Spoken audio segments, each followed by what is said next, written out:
A word to the wise, Mr. Policeman, from a lowly cab driver.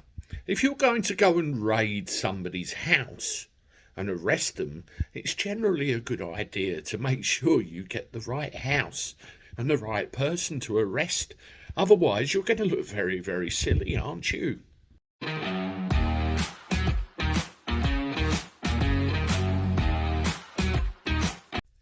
How do everyone? Welcome back to the channel for a Wednesday. Hope you're doing all right. I'm not too bad. Hope you are. Let me know.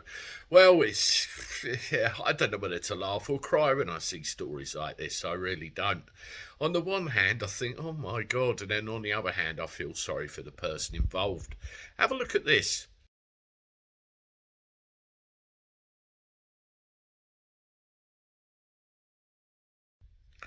Roy Morton. He's an 80-year-old for starters, so no spring chicken. And what's more, he's got a heart condition, which means he has to have a pacemaker.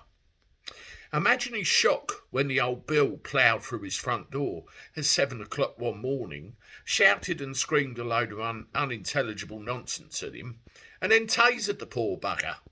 He fell to the floor from the obvious effects of that, got manhandled, arm stuffed up back, shoved in the back of a paddy wagon and taken down the station for further treatment, obviously going via the hospital once they realised their error and the fact he had a pacemaker. I say error, it turns out they smashed into the wrong house entirely. They were looking for a black bloke 6 foot tall in a flat down the road and got it completely wrong, which they only made him aware of when they took him to the station. Now, I have 2 points, well, 3 actually. Number one, I hope Roy is all right and manages to recover from this ordeal. Completely unacceptable.